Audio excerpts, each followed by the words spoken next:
व्यास उवाच कथं नाम्नां सहस्रं स्वं गणेश उपदिष्टवान् शिवाय तन्ममाचक्ष्व लोकानुग्रहतत्पर। ब्रह्मोवाच देवदेवः पुराराते पुरत्रयजयोद्यमे अनज्जनात् गणेशस्य जातो विज्ञाकुलः किल। मनसा स विनिर्धार्य ततस्तद्विघ्नकारणम् महागणपतिं भक्त्या समभ्यच्य यथाविधि विघ्नप्रशमनोपायमपृच्छद पराजितः। सन्तुष्टः पूजया शम्भोर्महागणपति स्वयं सर्वविघ्नैकहरणं सर्वकामफलप्रदम्। ततस्तस्मै स्वकं नाम्नां सहस्रमिदमब्रवीत्। अस्य श्रीमहागणपतिसहस्रनाममालामन्त्रस्य महागणपति ऋषिः अनुष्टुप् छन्दः। श्रीमहागणपतिर्देवता गम्मेजं ॐ शक्तिः स्वाहा कीलकम्। श्रीमहागणपतिप्रसादसिद्ध्यर्थे जपे विनियोगः। ध्यानम् गजवदनमचिन्त्यं तीक्ष्णदंष्ट्रं त्रिनेत्रं बृहदुदरमशेषं भूतिराजं पुराणम् अमरवरसुपूज्यं रक्तवर्णं सुरेशं पशुपतिसुतमीशं विघ्नराजं नमामि। स्तोत्रम् गणेश्वरो गणक्रीडो गणनाथो गणाधिपः एकदंष्ट्रो वक्रतुण्डो गजवक्त्रो महोदरः लम्बोदरो धूम्रवर्णो विकटो विघ्ननायकः सुमुखो दुर्मुखो बुद्धो विघ्नराजो गजाननः भीमः प्रमोदामोदः सुरानन्दो मदोत्कटः हेरम्बः शम्बरः शम्भुर्लम्बकर्णो महाबलः नन्दनो लम्पटो भीरोर्मेघनादो गणञ्जयः विनायको विरूपाक्षो धीरशूरो वरप्रदः महागणपतिर्बुद्धिप्रियः क्षिप्रप्रसादनः रुद्रप्रियो गणाध्यक्ष उमापुत्रो घनासनः कुमारगुरुरीशानपुत्रो मूषकवाहनः सिद्धिप्रियः सिद्धिपतिः सिद्धः सिद्धिविनायकः अविघ्नस्तुम्बुरुः सिंहवाहनो मोहिनीप्रियः कटङ्कटो राजपुत्रः शालकः संमितोमितः कूष्माण्डसामसम्भूतिर्दुर्जयो जयः भूपतिर्भुवनपति भूतानां पतिरव्ययः विश्वकर्ता विश्वमुखो विश्वरूपो निधिर्गृणिः कविः कवीनां वृषभो ब्रह्मण्यो ब्रह्मणस्पतिः ज्येष्ठराजो निधिपतिर्निधिप्रियपतिप्रियः हिरण्मयपुरान्तस्थः सूर्यमण्डलमध्यगः कराहतिध्वस्तसिन्धुसलिलकोशदन्तभिः उमाङ्ककेलिकुतुकी मुक्तिदः किरीटी कुण्डलीहारी वनमाली मनोमयः वैमुख्यः दैत्यश्री पादहतिजितक्षितिः सद्यो जातस्वर्णमुञ्जमेखली दुर्णमित्तः दुःस्वप्नहृत्प्रसहनो गुणीनादप्रतिष्ठितः सुरूपः सर्वनेत्राधिवासो वीरासनाश्रयः पीताम्बरः खण्डधरः खण्डेन्दुकृतशेखरः चित्राङ्कश्यामदसनो भालचन्द्रश्चतुर्भुजः योगाधिपस्तारकस्थः पुरुषो गजकर्णकः गणाधिराजो विजयस्थिरो गजपतिध्वजी देवदेवः स्मरप्राणदीपको वायुकीलकः विपश्चिद्वरदो नादोन्नादभिन्नबलाहकः वराहरदनो मृत्युञ्जयो व्याघ्राजिनाम्बरः इच्छाशक्तिधरो देवत्राता दैत्यविमर्दनः शम्भुवक्त्रोद्भवः शम्भुकोपः शम्भुहास्यभूः शम्भुतेजा शिवाशोकहारी गौरी सुखावः उमाङ्गमलजो गौरी तेजो भूस्वद्धुनी भवः यज्ञकायो महानादो गिरिवश्माशुभाननः सर्वात्मा सर्वदेवात्मा ब्रह्ममूर्धा कुकुप्श्रुतिः ब्रह्माण्डकुम्भश्चिद्व्योमफालः सत्यशिरोरुहः जगज्जन्मलयोन्मेषनिमेषोऽन्यर्कसोमदृक् गिरीन्द्रैकरदो धर्मा धर्मोष्टः सामबृंहितः पश्यदसनो वाणी जिह्वो वासवनासिकः कुलाचलांसः सोमार्कघण्टो रुद्रशिरोधरः नदीनदभुज सर्वाङ्गुलीकस्तारकानकः भ्रूमध्यसंस्थितकरो ब्रह्मविद्यामदोत्कटः व्योमनाभिश्रीहृदयो मेरुपृष्ठोर्नवोदरः कुक्षिस्थयक्षगन्धर्वरक्षः किन्नरमानुषः पृथ्वीकटिसृष्टिलिङ्गः शैलोरुर्धसृजानुकः पातालजङ्घो मुनिपात्कालाङ्गुष्ठस्त्रयी तनुः ज्योतिर्मण्डललाङ्गूलो हृदयालाननिश्चलः हृत्पद्मकर्णिकाशालिवियत्केलिसरोवरः सद्भक्तध्याननिगडत्पूजावारीनिवारितः प्रतापीकस्य पसुतो गणपो विष्टपे बले यशस्वीधानिकस्वोजा प्रथमेश्वरः चिन्तामणिद्वीपपतिः कल्पद्रुमवनालयः रत्नमण्डपमध्यस्थो रत्नसिंहासनाश्रयः तीव्राशिरोद्धृतपदो ज्वालिनीमौलिलालितः नन्दानन्दितपीठश्रीभोगदाभूषितासनः सकामदायिनी पीठस्फुरदुग्रासनाश्रयः तेजोवती शिरोरत्नं सत्या नित्यावतंसितः सविज्ञनासिनी पीठः सर्वशक्त्यम्बुजाश्रयः लिपिपद्मासनाधारो वह्निधामत्रयाश्रयः उन्नतप्रपदो गूढगुल्पः संवृत्तपाष्णिकः पीनजङ्घश्लिष्टजानुस्थूलोरुप्रोन्नमत्कटिः निम्ननाभिस्थूलकुक्षिः पीनवक्षा बृहद्भुजः पीनस्कन्धः कम्बुकण्ठो लम्बोष्ठो लम्बनासिकः भग्नवामरदस्तुङ्गसंव्यदन्तो महाहनुः ह्रस्वनेत्रत्रयशूर्पकर्णो निबिडमस्तकः स्तबकाकारुकुम्भाग्रो रत्नमौलिर्नरङ्कुशः सर्पहारकटीसूत्रः सर्पयज्ञोपवीतवान् सर्पकोटीरकटकः सर्पग्रैवेयकाङ्गदः सर्पकक्षोदराबन्धः सर्पराजोत्तरीयकः रक्तो रक्ताम्बरधरो रक्तमाल्यविभूषणः रक्तेक्षणो रक्तकरो रक्तताल्मोष्ठपल्लवः श्वेतश्वेताम्बरधरः श्वेतमाल्यविभूषणः श्वेतातपत्ररुचिरः श्वेतचामरवीजितः सर्वावयवसम्पूर्ण सर्वलक्षणलक्षितः सर्वाभरणशोभाढ्यः सर्वशोभासमन्वितः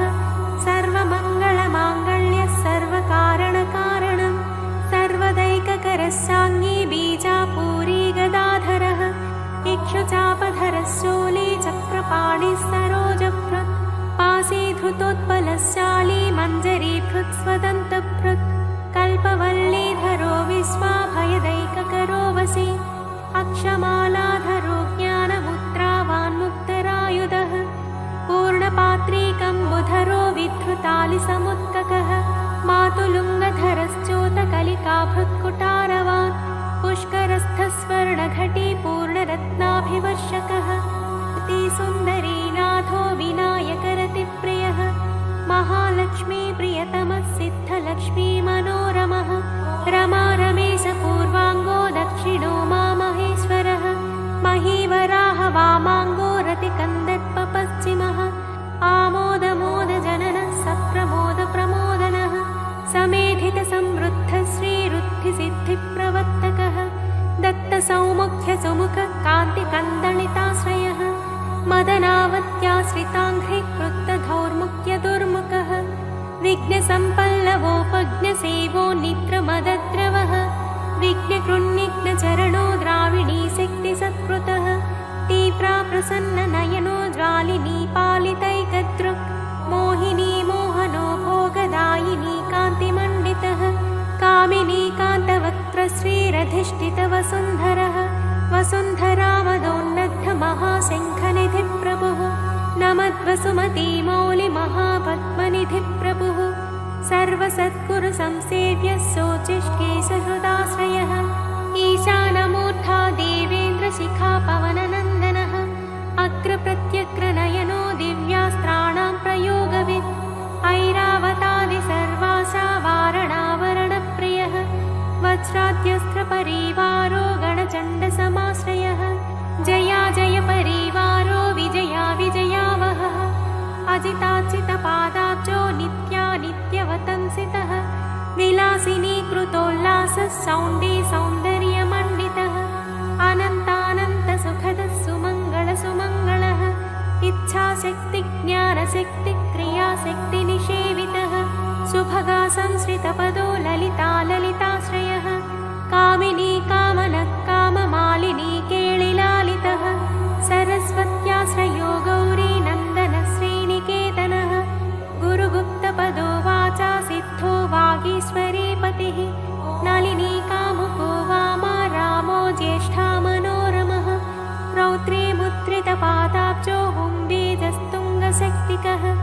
विश्वादिजननत्राणः स्वाहा शक्तिः सकीलकः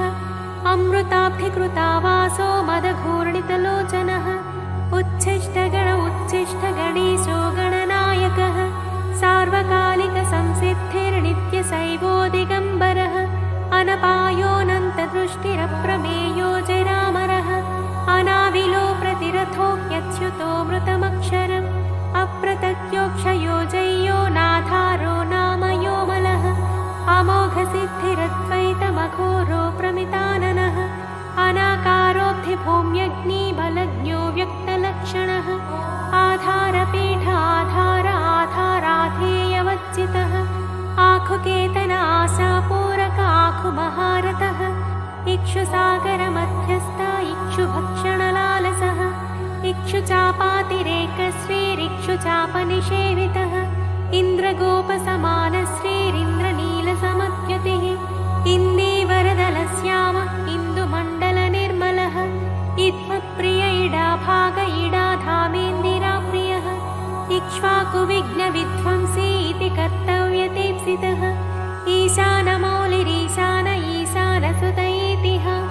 ईषणात्रयकल्पान्त ईहा मात्रविवच्चितः उपेन्द्र उडुभृन्मौलिरुण्डेरकबलिप्रियः उन्नतानन उत्तुङ्गः उदारत्रिदशाग्रणीः पूज्यस्वानोष्मलमद ऊहापोहदुरासदः रुग्यजुस्सामसम्भूतिर्रुद्धिसिद्धिप्रवर्तकः ऋजुचित्तैकसुलभः ऋणत्रयविमोचकः लुप्तविज्ञस्वभक्तानां लुप्तशक्तिः सुरद्विषां लुप्तश्रीर्विमुखाचानां लूताविस्फोटनाशनः एकारपीठमध्यस्थ एकपादकृतासनः एजिताखिलदैत्यश्रीरेधिकाखिलसंश्रयः ऐश्वर्यनिधिरैश्वर्यमैहिकामुष्मिकप्रदः ऐरम्मदसमोन्मेष ऐरावतनिभाननः ओङ्कारवाच्य ओङ्कारवोजस्वानोषधीपतिः औदार्यनिधिरौद्धत्यधुर्य औन्नत्यनिस्वनः अङ्कुशस्सुरनागानामङ्कुशस्सुरविद्विषाम् अस्समस्तविसर्गान्तपदेषु परिकीर्तितः कमण्डलुधरः कल्पः कपर्दीकलभाननः कर्मसाक्षी कर्मकर्ता कर्मा कर्मफलप्रदः कदम्बगोलकाकारः कूष्माण्डगणनायकः कारुण्यदेहः कपिलः कथकः कटिसूत्रभृत् खर्वः खड्गप्रियः खड्गखातान्तस्थः खनिर्मलः खल्वाटशृङ्गनिलयः खट्वाङ्गी खदुरासदः गुणाढ्योगहनोगस्थो गद्यपद्यसुधार्णवः गद्यगानप्रियो गज्जो गीतगीर्वाणपूर्वजः गुह्याचाररतो गुह्यो गुह्यागमनिरूपितः गुहाशयो गुहाब्धिस्थो गुरुगम्यो गुरोर्गुरुः घण्टाघर्करिकामाली घटकुम्भो घटोदरः चण्डश्चण्डेश्वरसुहृच्चण्डीशश्चण्डविक्रमः चराचरपतिश्चिन्तामणिचर्वणलालसः छन्दश्छन्दो वपुश्छन्दो दुर्लक्षश्छन्दविग्रहः जगद्योनिर्जगत्साक्षी जगदीशो जगन्मयः जपो जपपरो जप्यो जिह्वा सिंहासनप्रभुः झलझलोल्लसत्तानझङ्कारी भ्रमराकुलः टङ्कारस्फारसम्रावष्टङ्कारिमणिनूपुरः ठत्वयी पल्लवान्तस्थ सर्वमन्त्रैकसिद्धिदः डिण्डिमुण्डोडाकिनीशो डामरोडिण्डिमप्रियः ढक्कानिनादमुदितो ढौको ढुण्डिविनायकः तत्त्वानां परमं तत्त्वं तत्त्वं पदनिरूपितः तारकान्तर संस्थानस्तारकस्तारकान्तकः स्थाणुस्ताणुप्रियस्थाता स्थावरं जङ्गमं जगत् दक्षयज्ञप्रमथनो दाता दानवमोहनः दयावान् दिव्यविभवो दण्डभृद्दण्डनायकः दन्तप्रभिन्नभ्रमालो दैत्यवारणदारणः दंष्ट्रालग्नद्विपघटो देवाद्धन्मृगजाकृतिः धनधान्यपतिधन्यो धनदो धरणीधरः ध्यानैकप्रकटो ध्येयो ध्यानं ध्यानपरायणः नन्द्यो नन्दिप्रियो नादो नादमध्यप्रतिष्ठितः निष्कळो निर्मलो नित्यो नित्यानित्यो निरामयः परं व्योम परं धाम परमात्मा परं पदं परात्परः पशुपतिः पशुपाशविमोचकः पूर्णानन्दः पुरानन्दः पुराणपुरुषोत्तमः पद्मप्रसन्ननयनः प्रणताज्ञानमोचनः प्रमाणप्रत्ययातीतः प्रणतातिनिवारणः फलहस्तः फणिपतिः भेत्कारफाणितप्रियः बाणाचिताङ्घ्रियुगलो बालकेलिकुतूहली ब्रह्मचितपदो ब्रह्मचारी बृहस्पतिः बृहत्तमो ब्रह्मपरो ब्रह्मण्यो ब्रह्मवित्प्रियः बृहन्नादाग्र्यचेत्कारो ब्रह्माण्डावलिमेखलः भ्रूक्षेपदत्तलक्ष्मीको भद्गो भद्रो भयापहः भगवान् भक्तिसुलभो भूतिदो भूतिभूषणः भव्यो भूतालयो भोगदाता भ्रूमध्यगोचरः मन्त्रो मन्त्रपतिर्मन्त्री मदमत्तमनोरमः मेखलावान् मन्दगतिर्मतिमत्कमलेक्षणः महाबलो महावीर्यो महाप्राणो महामनाः यज्ञो यज्ञपतिर्यज्ञगोप्ता यज्ञफलप्रदः यशस्करो योगगम्यो याज्ञिको याजकप्रियः रसो रसप्रियो रस्यो रञ्जको रावणाचितः रक्षो रक्षाकरो रत्नगर्भो राज्यसुखप्रदः लक्ष्यं लक्ष्यप्रदो लक्ष्यो लयस्थो लट्टुकप्रियः लानप्रियो लास्यपरो लाभकृल्लोकविश्रुतः वरेण्यो वह्निवदनो वन्द्यो वेदान्तगोचरः विकर्ता विश्वतश्चक्षुर्विधाता विश्वतोमुखः वामदेवो विश्वनेता वज्रवज्रनिवारणः विश्वबन्धनविष्कम्भाधारो विश्वेश्वरप्रभुः सप्तब्रह्मसमप्राप्य शम्भुशक्तिगणेश्वरः शास्ताशिखाग्रनिलयः शरण्यः शिखरेश्वरः षड्ऋतुकुसुमस्रग्विषडाधारः षडक्षरः संसारवैद्यः सर्वज्ञः सर्वभेषजभेषजं सृष्टिस्थितिलयक्रीडः सुरकुञ्जरभेदनः सिन्दूरितमहाकुम्भः सतसद्भक्तिदायकः साक्षी समुद्रमथनः स्वसंवेद्य स्वदक्षिणः स्वतन्त्रः सत्यसङ्कल्पः सामगानरतः सुखी हंसो हस्तिपिशाचीशो हवनं हव्यकव्यभुक् हव्यो हुतप्रियो हर्षो हुल्लेखामन्त्रमध्यगः क्षेत्राधिपक्षमा भर्ता क्षमा परपरायणः क्षिप्रक्षेमकरक्षेमानन्दक्षोणीसुरद्रुमः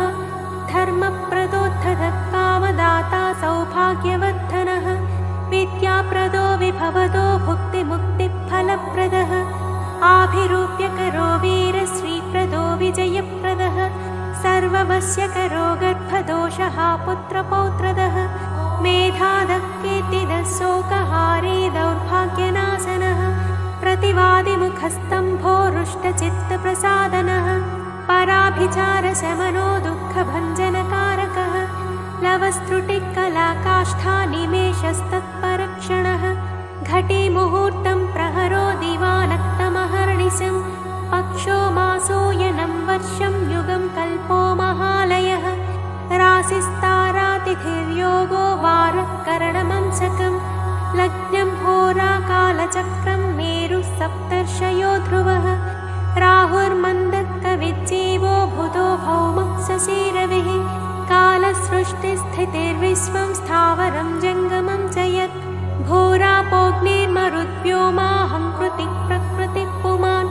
ब्रह्मा विष्णु शिवो रुद्रः ईशः शक्तिः सदाशिवः त्रिदशाः पितरः सिद्धा यक्षा रक्षांसि किन्नराः साध्या विद्या विश्वाधरा भूता मनुष्या पशवः खगाः समुद्राः सरितः शैलाः भूतं भव्यं भवोद्भवः साङ्ख्यं पातञ्जलं योगः पुराणानि श्रुतिस्मृतिः वेदाङ्गानि सदाचारो मीमांसा न्यायविस्तरः आयुर्वेदो धनुर्वेदो गान्धर्वं काव्यनाटकं वैखानसं भागवतं सात्वतं पाञ्चरात्रकं शैवं पाशुपतं कालामुखं भैरवशासनं शाक्तं वैनायकं सौरं जैनमार्हतसंहिता सदसत्व्यक्त्यमव्यक्तं सचेतनमचेतनं बन्धो मोक्षसुखं भोगो योगः सत्यमणुर्महान् स्वस्ति हुं फट् स्वधा स्वाहा श्रौषट्वौषट्वषण्णमः ज्ञानं विज्ञानमानन्दो बोधः संविच्छमो यमः एक एकाक्षराधार एकाक्षरपरायणः एकाग्रधीरेकवीर एकानेकस्वरूपधृक् विरूपोद्विभुजोद्व्यक्षोद्विरुदोद्वीपरक्षकः द्वैमातुरोद्विवदनो द्वन्द्वातीतो द्वयादिगः त्रिधा मातृकरस्त्रेता त्रिवर्गफलदायकः त्रिगुणात्मा त्रिलोकादिस्त्रिशक्तिशस्त्रिलोचनः चतुर्बाहुश्चतुर्दंशश्चतुरात्मा चतुर्मुखः चतुर्विधोपायमयश्चतुर्वर्णाश्रमाश्रयः चतुर्विधवचो वृत्तिपरिवृत्तिप्रवर्तकः चतुर्थी पूजनप्रीतश्चतुर्थीतिथिसम्भवः पञ्चाक्षरात्मा पञ्चात्मा पञ्चास्य पञ्चकृत्यकृत्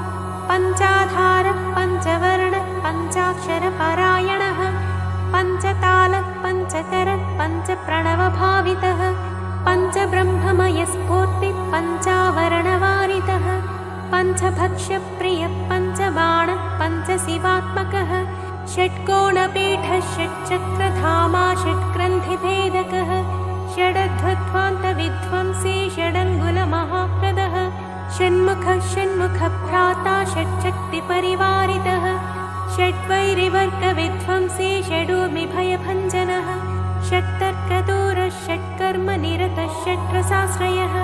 सप्तपातालचरणः सप्तदीपोरुमण्डलः सप्तस्वर्लोकमुकुटः सप्तसप्तिवरप्रदः सप्ताङ्गराज्यसुखदः सप्तर्षिगणमण्डितः सप्तच्छन्दोनिधिः सप्तहोता सप्तस्वराश्रयः सप्ताब्धिकेलिकासारः सप्तमातृनिषेवितः सप्तच्छन्दोमोदमदः सप्तच्छन्दोमखप्रभुः अष्टमूर्तिध्येयमूर्तिरष्टप्रकृतिकारणम् अष्टाङ्गयोगफलभूरष्टपत्राम्बुजासनः अष्टशक्तिसमुद्रश्रीरष्टैश्वर्यप्रदायकः अष्टपीठोपपीठश्रीरष्टमातृसमावृतः अष्टभैरवसेव्योष्टवसुवन्द्योष्टमूर्तिभृत् अष्टचक्रस्फुरन्मूर्तिरष्टद्रव्यः विप्रियः नवनागासनाध्यासी नवनिध्यनुशासित नवद्वारपुराधारो नवाधारनिकेतनः नवनारायणस्तुत्यो नवदुर्गानिषेवितः नवनाथमहानाथो नवनागविभूषणः नवरत्नविचित्राङ्गो नवशक्तिशिरोधृतः दशात्मको दशभुजो दशदिक्पतिवन्दितः दशाध्यायो दशप्राणो दशेन्द्रियनियामकः दशाक्षरमहामन्त्रो दशासाव्यापि विग्रहः एकादशादिभिरुद्रैस्तुत एकादशाक्षरः द्वादशोत्तण्डदोत्तण्डो द्वादशान्तनिकेतनः त्रयोदशाभिधा भिन्नविश्वे देवाधिदैवतं चतुर्दशेन्द्रवरदश्चतुर्दशमनुप्रभुः चतुर्दशादिविद्याढ्यश्चतुर्दशजगत्प्रभुः सामपञ्चदश पञ्चदशी शीतांशुनिर्मलः षोडशाधारनिलयः षोडशस्वरमातृकः षोडशान्तपदावासः षोडशेन्दुकलात्मकः कलासप्तदशी सप्तदशः सप्तदशाक्षरः अष्टादशद्वीपपतिरष्टादशपुराणकृत् अष्टादशौषधिसृष्टिरष्टादशविधिस्मृतः अष्टादशलिपिव्यष्टिसमष्टिज्ञानकोविदः एकविंशः पुमानेकविंशत्यङ्गुलिपल्लवः चतुर्विंशतितत्त्वात्मा पञ्चविंशाख्यपूरुषः सप्तविंशतिर्विंशतिसहस्रनामधेयः सप्तविंशति तारेशः सप्तविंशतियोगकृत् द्वात्रिंशत्भैरवाधेशश्चतुस्त्रिंशन्महाह्रदः षट्त्रिंशत्तत्त्वसम्भूतिरष्टत्रिंशत्कलातनुः नमदेकोनपञ्चाशन्मरुद्वर्गनिरर्गलः पञ्चाशदक्षरश्रेणी पञ्चाशद्रुद्रविग्रहः पञ्चाशद्विष्णुशक्तिशः पञ्चाशन्मातृकालयः द्विपञ्चाशद्वपुश्रेणी त्रिषष्ट्यक्षरसंश्रयः चतुष्षष्ट्यर्णनिर्णेता चतुष्षष्टिकलानिधिः चतुष्षष्टिमहासिद्धयोगिनी वृन्दवन्दितः अष्टषष्टिमहातीर्थक्षेत्रभैरवभावनः चतुर्नवतिमन्त्रात्मा षण्णवत्यधिकप्रभुः शतानन्दस्य तद्धृतिः शतपत्रायतेक्षणः शतानीकशतमखस्य तधारावरायुधः सहस्रपत्रनिलयः सहस्रफणभूषणः सहस्रशीर्षा पुरुषः सहस्राक्षः सहस्रपात् सहस्रनामसंस्तुत्यः सहस्राक्षबलापहः दशसाहस्रफणकृत्फणिराजकृतासनः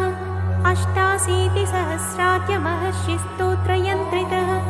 लक्षाधीशप्रियाधारो लक्षाधारमनोमयः चतुर्लक्षजपप्रीतश्चतुर्लक्षप्रकाशितः चतुरशीतिलक्षाणां जीवानां देहसंस्थितः कोटिसूर्यप्रतीकाशः कोटिचन्द्रांशुनिर्मलः शिवाभवाद्युष्टकोटिविनायकधुरन्धरः सप्तकोटिमहामन्त्रमन्त्रितावयवद्युतिः त्रयस्त्रिंशत्कोटिसुरश्रेणी प्रणतपादुकः अनन्तनामानन्तश्रीरनन्तानन्तसौख्यदः इति वैनायकं नाम्नां सहस्रमिदमीरितम् इदं ब्राह्मे मुहूर्ते वै यः पठेत् प्रत्यहं नरः करस्थं तस्य सकलमैहिकामुष्मिकं सुखम् आयुरारोग्यमैश्वर्यं धैर्यं शौर्यं बलं यशः मेधा प्रज्ञा धृतिः कान्तिः सौभाग्यमतिरूपता सत्यं दया क्षमा शान्तिर्दाक्षिण्यं धर्मशीलता जगत्संयमनं विश्वसंवादो वादपाटवं सभापाण्डित्यमौदार्यं गाम्भीर्यं ब्रह्मवच्चसं औन्नत्यं च कुलं शीलं प्रतापो वीर्यमार्यता ज्ञानं विज्ञानमास्तिक्यं स्थैर्यं विश्वातिशायिता धनधान्याभिवृद्धिश्च सत्कृतस्य जपात् भवेत् वश्यं चतुर्विधं नृणां जपादस्य प्रजायते राज्ञो राजकलत्रस्य राजपुत्रस्य मन्त्रिणः जप्यते यस्य वस्यार्थं सदा सस्तस्य जायते धर्मार्थकाममोक्षाणामनायासेन साधनं शाकिनीडाकिनी रक्षो यक्षो रगभयापहम् साम्राज्यसुखदं चैव समस्तरिपुमर्दनं समस्तकलहध्वंसी दग्धबीजप्ररोहणं दुःखप्रशमनं क्रुद्धस्वामिचित्तप्रसादनं षट्कर्माष्टमहासिद्धित्रिकालज्ञानसाधनं परकृत्योपशमनं परचक्रविमर्दनं सङ्ग्रामरङ्गे सर्वेषामिदमेकं जयावहं सर्ववन्ध्यात्वदोषज्ञं गर्भरक्षैककारणं पठ्यते प्रत्यहं यत्र स्तोत्रं गणपतेरिदं देशे तत्र न दुर्भिक्षमीतयो दुरितानि च न तद्गृहं जहाति श्रीर्यत्रायं पठ्यते स्तवः क्षयकुष्ठप्रमेहार्मो भगन्धरविशूचिकाः गुल्मं प्लीहानमस्मानमतिसारं महोदरं कासं श्वासमुदावर्तं शूलशोकादिसम्भवं शिरोरोगं वमिं हिक्कां गण्डमालामरोचकं वातपित्तकफध्वन्द्वत्रिदोषजनितज्वरम् आगन्तुं विषमं शीतमुष्णं चैकाहिकादिकम् इत्याद्युक्तमनुक्तं वा रोगं दोषादिसम्भवं सर्वं प्रशमयत्यासस्तोत्रस्यास्य सकृज्जपात् सकृत्पाठेन संसिद्धिस्त्रीसूत्रपतितैरपि सहस्रनाममन्त्रोऽयं जपितव्यः शुभाप्तये महागणपतिस्तोत्रं सकामप्रजपन्निदम् इच्छितान् सकलान् भोगानुपभुज्येह पार्थिवान् मनोरथफलैर्दिव्यै व्योमयानैर्मनोरमैः चन्द्रेन्द्रभास्करोपेन्द्रब्रह्म सर्वादिसत्मसु कामरूपः कामगतिः कामतो विचरन्निह भुक्त्वा यथेप्सितान् भोगानभीष्टान् सह बिन्धुभिः गणेशानुचरो भूत्वा महागणपतिः प्रियः नन्दीश्वरादिसानन्दे नन्दितः सकलैर्गणैः शिवाभ्यां कृपया पुत्रनिर्विशेषं च लालितः शिवभक्तः पूर्णकामो गणेश्वरवरात् पुनः जातिस्मरो धर्मपरः सार्वभौमोऽभिजायते निष्कामस्तु जपन्नित्यं भक्त्या विघ्नेशतत्परः योगसिद्धिं परां प्राप्य ज्ञानवैराग्यसंस्थितः निरन्तरोदितानन्दे परमानन्दसंविदे विश्वोत्तीर्णे परे पारे पुनरावृत्तिवर्जिते लीनो वैनायके धाम्नि रमते नित्यनिर्वृतः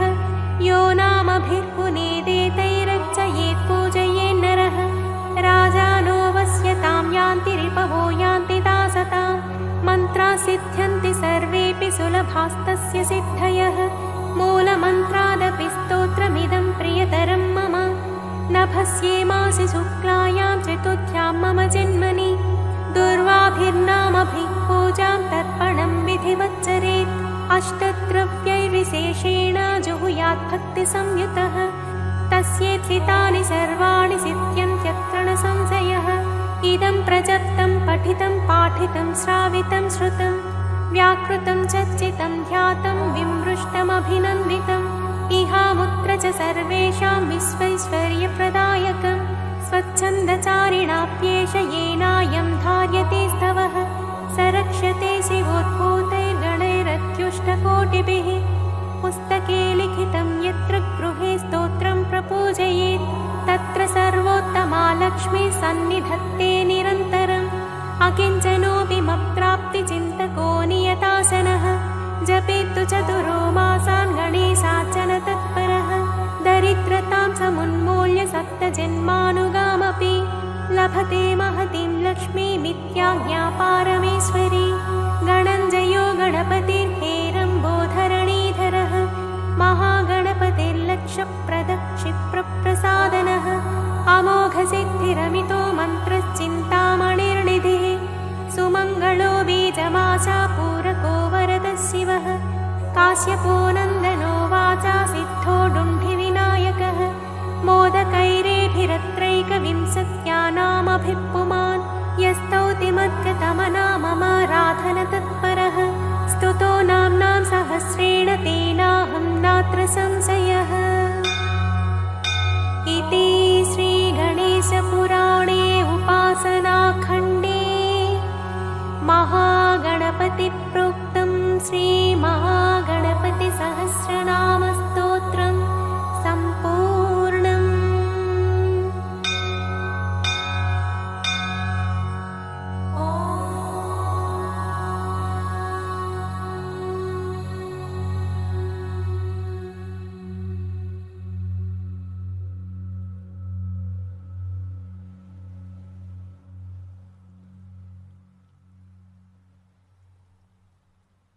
Thank for watching. Please subscribe, like, comment and share.